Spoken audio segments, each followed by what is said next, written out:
바울을 부르자마자 이방인과 임금들과 이스라엘을 위한 택한 나의 그릇이다. 하나님은 분명한 계획을 가지고 바울 인생을 끌고 갑니다. 그런 것처럼 여러분과 저를 그리스도 안에서 새로운 피조물로 새로운 생명으로 부르신 하나님께서 아무 계획이 없을 수는 없겠죠. 뭔가 계획을 가지고 인도하시는데 그걸 찾자는 겁니다. 그러면 두 번째는 나에 대한 하나님의 계획을 찾으면, 두 번째, 여러분이 만나는 사람에 대해서 하나님의 선명한 계획들이 보이기 시작합니다. 그리고 세 번째는 여러분의 가정, 여러분의 가족을 향한, 사실 부모와 자녀가 함께 제자의 응답을 누리는 그 제자에 대한 하나님의 계획력, 그리고 여러분이 하고 계시는 일, 산업이죠. 산업에 대한 하나님의 계획이 있습니다. 그리고 다섯 번째는 우리가 살고 있는 지역, 광양, 영원함, 이 지역에 대한 하나님의 계획입니다. 이번 주엔 이렇게 다섯 가지 주제를 가지고 말씀을 나누겠습니다. 오늘 첫 번째가 나에 대한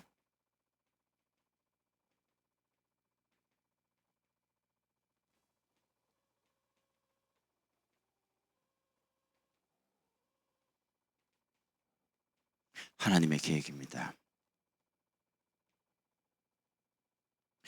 여러분에게 개인 응답이 참 중요합니다.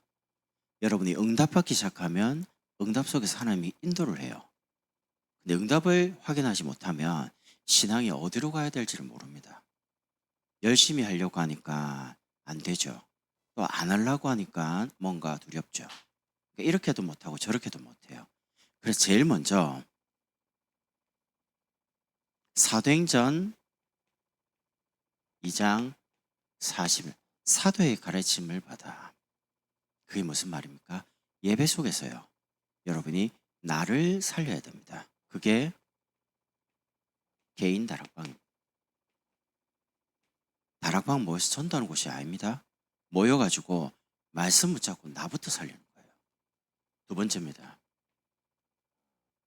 사도행전 11장 25절부터 26절. 바나바가 바울을 만나가지고 여기서 만남 가지고 복음 운동을 합니다. 두 번째는 여러분이 만남을 살려야 됩니다. 여러분을 살렸다면 만남을 살려야 돼요. 그게 개인 팀 사역입니다. 바나바와 바울이 만나가지고 어디를 살렸냐면 안디옥에서 이름이 안 나옵니다. 근데 그리스도를 계속 증거합니다. 나중에 사람들이 저 사람 누구지? 라고 말을 할 때 그리스도를 계속 말하고 그리스도를 증거하니까 저분들은 그리스도인이다 라고 이야기를 합니다. 그 말은 그분들이 영향을 받았다는 거죠. 여러분이 여러분에 대한 계획을 찾고 나를 살리면 여러분을 만나는 사람이 여러분 때문에 영향을 받습니다. 세 번째는 사도행전 16장 15절입니다.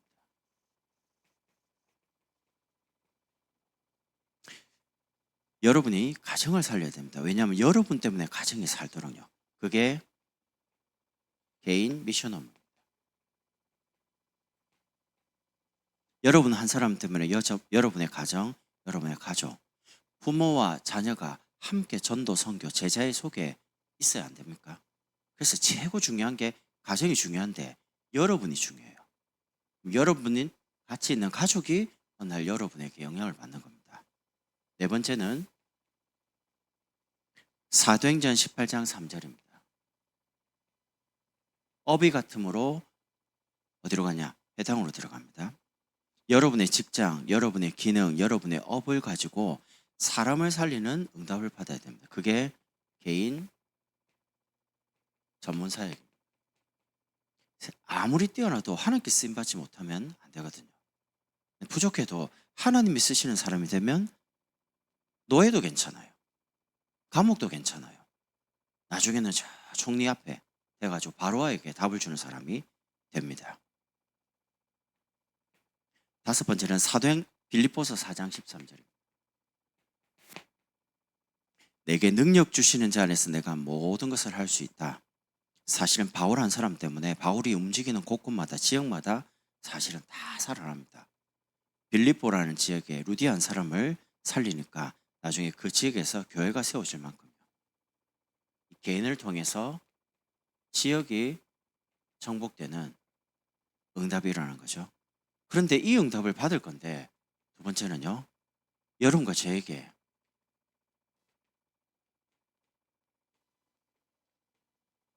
응답이 금방 안 오는 겁니다. 응답이 금방 오면 응답받고 계속 성장해야 되는데 응답이 금방 안 오져요. 왜냐하면 여기에는 하나님의 중요한 계획이 있는 겁니다. 응답이 늦을 때는 응답이 안 오는 게 아니고요. 하나님의 중요한 계획이 있다는 겁니다. 시대에 응답이 늦어질 때 하나님은 그 시대에 기적을 일으켰습니다. 첫 번째는 응답이 안 와요. 430년간 애굽에 들어갈 때는 총리 가족으로 들어가서 고센 땅을 하서봤고요. 어마어마한 부귀 영화를 누렸습니다. 근데 시간이 지나면서 복음 사라지고요. 전도 사라지니까 430년 동안 노예가 됩니다. 우리가 일제 기간 그 30 몇 년 동안요. 우리가 어마어마하게 고통스러웠잖아요. 그때 잠깐인데 언어도 이제 바뀔 만큼. 근데 자그마치 430년입니다. 430년 동안 노예가 됐는데 응답이 하나님이 듣고 계신데도 누굴 기다리냐? 모세 한 사람을 기다립니다. 레위 지파 중에 남자가 레위 지파 중에 한 여자에 들어가서 장가 들었더니 낳은 인물이 모세거든요. 이렇게 해서 낳은 모세를 통해서 출애굽의 기적을 일으킵니다. 양의 피 바른 날 나오고요. 홍해를 가릅니다. 하나님. 그리고 바벨론에 붙잡혀 갑니다. 하나님 떠나가지고 계속 선제들을 통해서 바벨론에서 돌아온다 했거든요. 70년 만에 그 바벨론에서 나옵니다. 출 바벨론. 한 사람이 아니에요. 다니엘, 사드락, 메삭, 아벳느고, 에스라, 느헤미야 이런 많은 사람들을 통해서 돌아오게 만듭니다. 하나님. 그리고 구약 시대 마지막 선지자 말라기 선지자입니다. 말라기 선지자 이후에 선지자가 안 옵니다. 얼마 동안 안 오느냐? 자그마치 400년입니다. 하나님이 400년 동안 입을 다무시고 침묵하고 계신 기간이 400년입니다. 그러다가 그 400년의 공백을 깨고요. 누가 오시냐? 하나님이 사람의 몸을 입고 이 땅에 그리스도가 오신 겁니다. 어마어마한 기적이 일어납니다. 그리스도가 가시는 곳마다 사람이 살아나고요. 막 나사로가 살아나고 치유되고 어마어마한 기적과 능력이 일어납니다. 문제는 그리스도가 이제 부활하시고 승천하신 다음에 초대교회에 모였던 사람들에서 복음이 전해지는데 어마어마한 핍박이 옵니다. 그냥 핍박이 아닙니다. 250년간. 역사 기록을 보면 로마 10명의 형제들이 기독교인 죽이는 방법이요. 너무 처참할 만큼요. 막 끔찍할 만큼 소름 돋게 사람을 죽입니다. 한 번만 그리스도를 부인하면 살려줄게. 부인 안 합니다. 톱에, 그 다음에 동굴에, 사자의 입에 얼려 죽이고 불에 태워 죽이고 너무 비참할 만큼요. 그런데도 전혀 그분들이 신앙 고백을 끊이지 않습니다. 인생의 주인이 그리스도라. 그래서 250년 뒤에 하나님이 바울을 통해서 로마를 복음하는 중요한 일꾼과 제대로 일어나면서 로마가 복음화됩니다. 313년에 콘스탄티누스가 사실은 기독교인이 아닙니다. 어머니가 이제 예수 믿거든요. 자기가 정치를 하려고 보니까 싹 다 기독교인이에요. 정치인들은 이제 표가 무섭거든요. 언론 회의를 해야 되는데 싹 다 예수 믿는단 말이죠. 그래서 어쩔 수 없이 이분이 그렇게 말합니다. 우리나라 로마가 기독교 국가라고 공인을 합니다. 그래서 313년에 로마가 기독교 국가가 됩니다. 그렇게 이제 바뀌는 거죠. 사도행전 20장, 27장, 20절에서 25절에 보면 바울이 탄 배가 유라굴라 풍랑에 건드려 이제 침몰 위기입니다. 그때에 바울이 기도할 때 이렇게 말합니다. 바울아 두려워 말라. 네가 가이사 앞에 서야 하리라. 바울이 이렇게 말합니다. 내가 예루살렘을 거쳐서 보고하고 로마로 보아야 하겠다. 로마 가서 복음 전하겠다 이 말이죠. 바울이 말한 거를 하나님이 다시 바울의 기도 제목을 가지고 바울아 네가 두려워하지 마라. 네가 가이사 앞에 서야 될 거니까 아무 문제 없다. 여기 탄 사람을 너에게 다 붙여주겠다. 바울이 고백합니다. 어젯밤에 주의 사자가 내게 말했다. 바울아 두려워하지 말라. 네가 가이사 앞에 설. 나는 나에게 하나님이 말씀하신 그대로 되리라고 믿노라. 이렇게 말합니다. 하나님의 중요한 계획이 있죠. 사실은 배가 침몰 직전이었기 때문에 자기들이 믿고 있는 모든 신을 다 부르고요. 배에 무거운 것들을 짐을 다 버리기 시작했습니다. 근데 바울 한 사람 때문에 그 배가 딱 다 살고요. 그 배는 결국 이제 갑니다. 창세기 12장 1절 9절입니다. 하나님이 아브라함 한 사람을 부릅니다. 불러놓고 아무것도 조건 따지지 않고 너는 복이라. 신분을 복으로 바꿔놓고 너로 말미암아 천하 만민이 복을 받을 것이다. 아예 신분과 사명의 축복을 아브라함 부르자마자 준 겁니다. 창세기 26장 1절에서 20절 아브라함 아들 이삭 어릴 때 사실은 죽는 그 자리에서요. 양이 대신 죽는 걸 체험하는데 어릴 때 바로 복음이 각인됐습니다. 가는 곳마다 샘 근원으로 근원적인 축복을 복으로 만들어 놓고 뭘 해도 기름 나오는 그 나라에 그 땅에 물만 딱 파면 물 나오고요. 사실 중동 지방에 물이 참 귀하잖아요. 그리고 농사 지으면 100배나 완전 축복을 받는 거죠. 창세기 39장 1절 6절입니다. 요셉입니다. 하나님이 어릴 때 어머니를 일찍 데려가고 외로움 속에서요. 요셉을 준비합니다. 노예로 감옥으로 나중에는 바로왕에게 뭘 증거합니까? 여호와께서 요셉과 함께 하심으로 하나 증거합니다. 노예 생활에도 보디발에게 여호와가 증거됐고요. 감옥에 갔을 때도 감옥의 간수장이 키를 줄 만큼 임마누엘이 증거됐고 심지어 바로왕에게도 이와 같이 여호와의 신에 감동된 사람을 어디서 만나겠냐라고 증거될 만큼요. 그리고 출애굽기 3장 1절 18절입니다. 모세를 통해서 출애굽의 기적을 일으키는 거죠. 이게 보여지는 게 진짜 응답이 아닙니다. 진짜 응답은 사도행전 16장 6절 10절. 여러분 문제 왔을 때 중요합니다. 사건 왔을 때 중요합니다. 여러분에게 중요한 갈등 왔을 때가 중요합니다. 그때 지금까지 배워온 경험, 지식 가지고 밀어붙이지만 않으면 돼. 문이 막혔다는 것은 하나님의 중요한 계획이 있거든요. 아시아로 전도하려고 하려는데 하나님 다 막아요.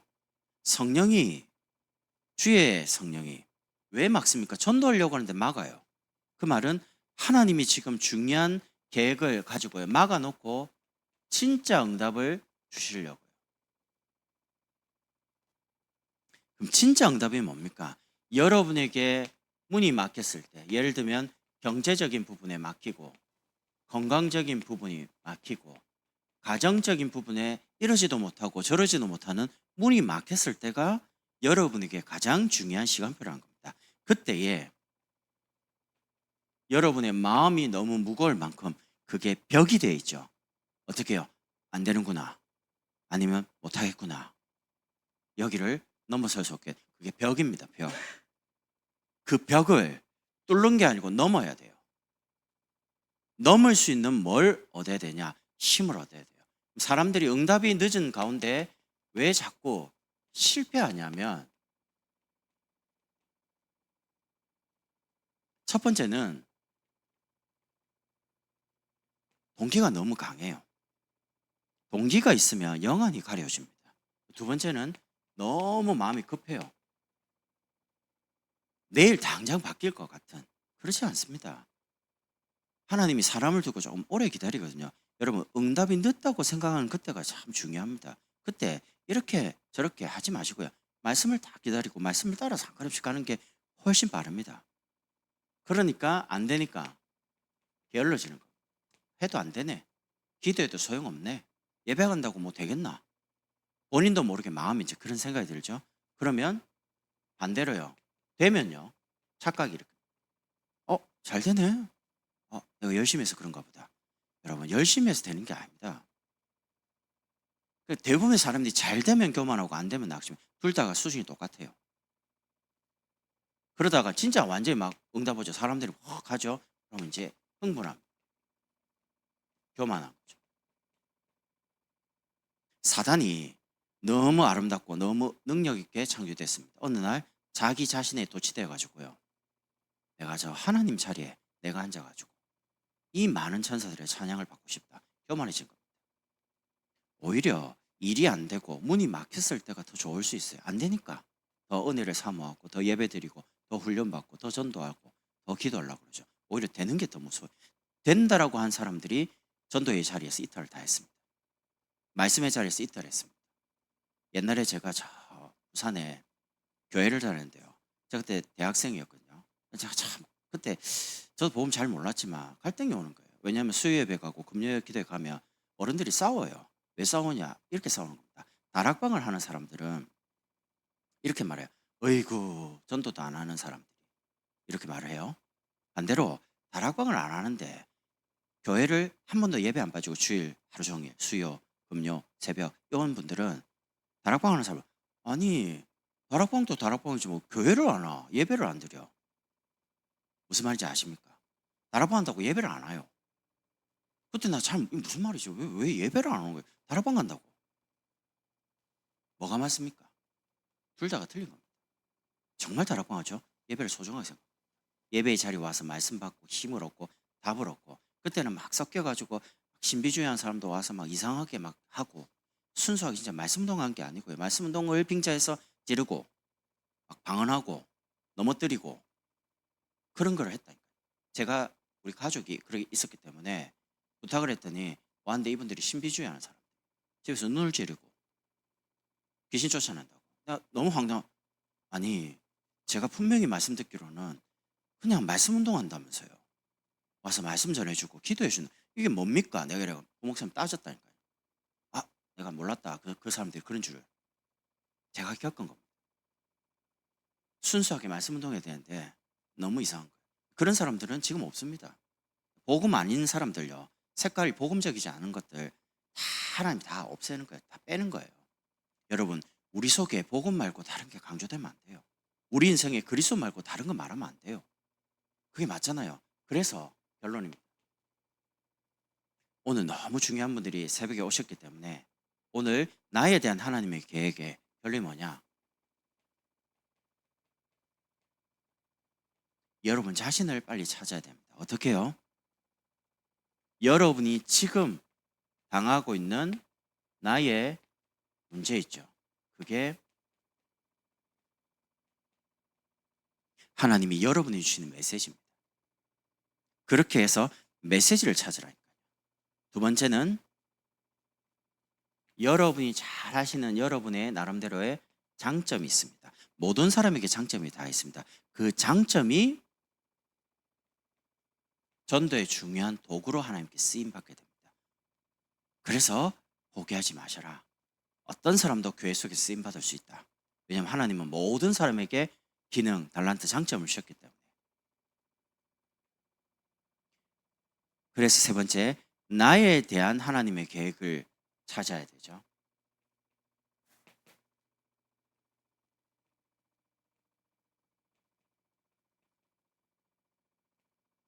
그럼 어디서 찾으면 되냐? 뭔가 안 되는 그걸 넘어서야 돼. 한 번은 넘어서야 돼. 어디 말입니까? 질병. 여러분 아프면 복음 좀 못 전합니까? 아프면 아픈 사람에게 복음 전할 수 있습니다. 다 낫고 돈 많이 벌고 높은 자리에 올라가서 복음 전하는 게 아닙니다. 물론 그 자리에 가서 복음도 전할 수 있지만 내가 아파도 복음 전하는 건 아무 문제 없어요. 왜냐하면 그리스도를 전하려고 하기 때문에 내가 아픈 거를 전하는 게 아니잖아요. 그래서 가난해도 복음 전할 수 있어요. 제일 중요한 건 내가 복음에 대한 축복을 잘 모른다는 겁니다. 무지. 그리고 모르니까 내 삶에 응답 없는 삶이 계속 오죠. 무능. 뭔가 모르게 이게 전부 다 영적인 부분과 연관되어 있단 말이죠. 다른 사람이 모르는 나를 붙잡고 있는 영적 문제를 꺾어라. 예수 이름으로. 왜냐하면 여러분 새로운 생명과 사람을 살리는 생명과 영원한 생명을 위해서 능력운동과 치유운동과 서밋 운동을 위해서 여러분과 저를 불렀기 때문에 나에 대한 계획이 하나님의 계획이 뭡니까? 여러분 자신을 지금 문제 속에서 메시지를 찾고요. 여러분이 가장 잘할 수 있는 것 갖고 전도하면 돼요. 못하는 걸 가지고 하라 그러면 부담되는데 내가 잘할 수 있는 걸 가지고 하는 거는 부담이 안 되죠. 그럼 어디서부터 찾냐 할 때 여러분이 지금 당하고 있는 여기서부터요. 그리고 뭔가가 잘 안 되네. 여기서 자꾸 무너지네. 이걸 왜 못 넘지? 라고 생각하는 여러분의 한계가 있잖아요. 벽이 있거든요. 전도를 가로막고 있는 전도의 벽, 기도를 가로막고 있는 기도의 벽, 뭔가 말씀을 듣는데도 깨닫지 못하고 뭔가 자꾸 혼란스러운 이 말씀의 벽을 여러분 한 번은 넘으라는 겁니다. 어떻게 해요? 예수 이름 가지고 영적 싸움을 시작해라. 그러면 하나님이 나를 향한 하나님의 계획을 말씀을 통해 선명히 들리고 보이는 겁니다. 얼마만큼요? 이방인과 임금들과 이스라엘을 위한 택한 나의 그릇이다. 바울을 부르자마자 바울에 대한 계획이 너무 선명했습니다. 그 선명한 계획처럼 여러분과 저를 향한 하나님의 계획도 선명하다는 겁니다. 이거를 오늘 말씀 속에서 잘 묵상하시면서 찾아보고 영적 싸움을 이번에 특별 새벽 캠프 기간 동안 본격적으로 싸우는 저와 여러분이 되면 좋겠습니다. 기도하겠습니다. 하나님 감사합니다. 이번 2주간 특별 새벽 캠프를 통해서 나에 대한 하나님의 계획을 발견하는 축복된 시간이 되도록 축복해 주옵소서. 영적인 무지, 무능, 끊임없이 응답과 축복을 가로막는 우리에게 있는 영적인 벽들이 무너지는 시간 되게 하시고 예수 이름 가지고 한 번은 영적인 중요한 축복을 회복하고 넘어서는 기회가 되도록 축복해 주옵소서. 나의 문제가 메시지가 되게 하시고 나의 장점이 전도의 도구가 되게 하시며 나를 향한 하나님의 계획을 찾아서 만남과 가정과 산업과 직업과 또 지역을 살리는 중요한 응답을 누리는 시간표가 되도록 역사해 주옵소서. 오늘 말씀을 듣는 모든 분들에게 하나님의 계획을 찾는 중요한 축복된 날이 되도록 역사해 주옵소서. 예수 그리스도의 이름으로 축복하며 기도드립니다. 아멘. 주기도문하겠습니다.